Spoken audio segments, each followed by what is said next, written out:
Hello. Today we're going to be talking about the dangers of judging people by groups. The practice of sorting people and placing them into manageable groups is used by society in many ways. These groups range in size from as large as a religion or a country to as small as a city of origin or even a single home. Placing people with similar characteristics in groups together can be beneficial for matters of varying complexities, ranging from settling disputes to predicting the plans of an opposing general. Despite the inherent benefits of grouping people, improperly applying attributes to broad groups can lead to oversimplification of complex situations and widespread dehumanization. Given the current social and economic climate, I could probably think of a few good examples to illustrate my point. However, on the other hand, hindsight is better than foresight, so it's often more beneficial to look at the past to see how these ideas still shape the world we live in today. Placing people in groups is generally a useful tactic for drawing helpful conclusions about them without having to assess each subject individually. One good example of this is the assertion Pepsi brand products are superior to Coke. One relevant example is the Hajj. The Hajj is a pilgrimage to Mecca that all Muslims with means and opportunity are expected to undertake at least once in their life.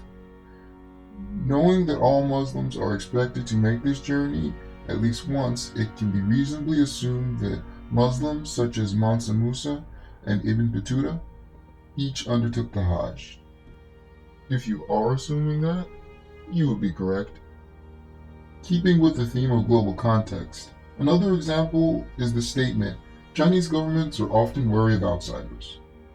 This is a generalization that can be supported by various acts and foreign policies going back hundreds of years, such as the 1793 trade edict issued by the Qinglong Emperor, which states, "For the future as in the past, I decree that your request is refused and that the trade shall be limited to Macau."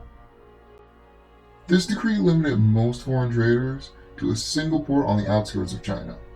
Although this seems more like a stereotype than a useful piece of policy information, this pattern has held steady for centuries.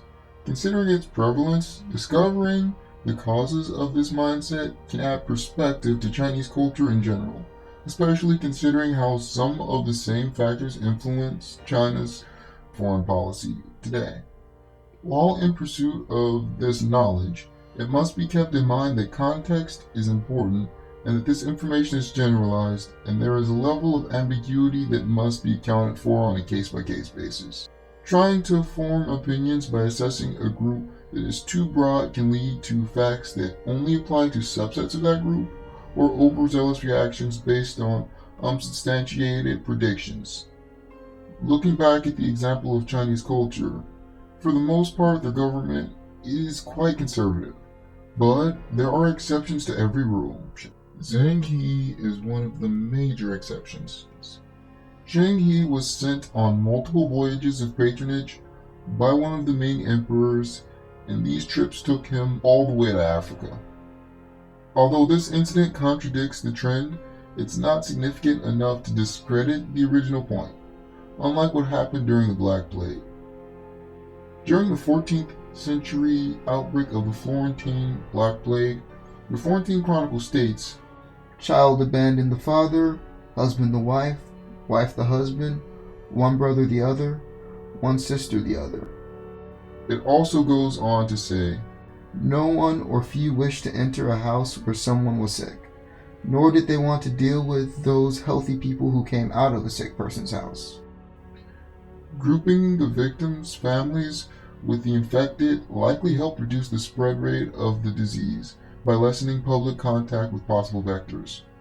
However, despite the benefit, they created humanitarian issues of families abandoning their sick and dying loved ones in the middle of the night to avoid being associated with them. In these situations, assigning people to a group identity led to incorrect conclusions and an ethically vexing situation. But those examples are cautionary tales that do not outweigh the good of labeling people. Let's push this door open a little bit more. There were times when the true dangers of labeling people had made themselves known, and it usually ended with indescribable atrocities. One often recalled example of this is during the height of the transatlantic slave trade. In this era, many people were grouped by the color of their skin.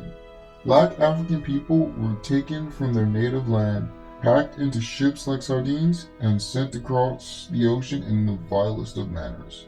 Upon reaching their destination, planters would buy them out of the ships where they found them naked.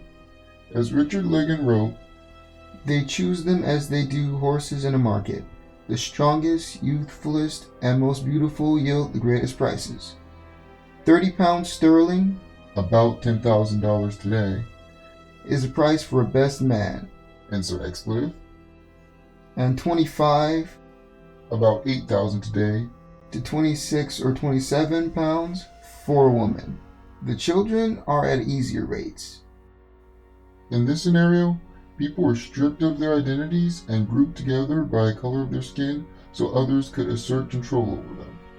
For centuries, humans were viewed as property based primarily on the color of their skin. By contrast, elevating groups of people above being human can lead to an equally unfavorable effect. This is more common on a smaller scale with people such as mentors or celebrities, but history has a few large-scale examples. According to the Florentine Codex, Moctezuma was one person who made this mistake. It is written within the Codex, Moctezuma took them, the Spaniards, for gods, considered them gods, worshipped them as gods. They were called and given the names of gods, who have come from heaven, and the blacks were called soil gods. They say that Moctezuma sent witches to see what the Spaniards were like. They quickly returned to tell Moctezuma, "We are not their match. We are as nothing." Laying the perspective of the writer aside, this example illustrates one of the worst possible outcomes of grouping people. When Moctezuma considered the Spaniards to be gods, he conceded victory to them and saw his fall as inevitable.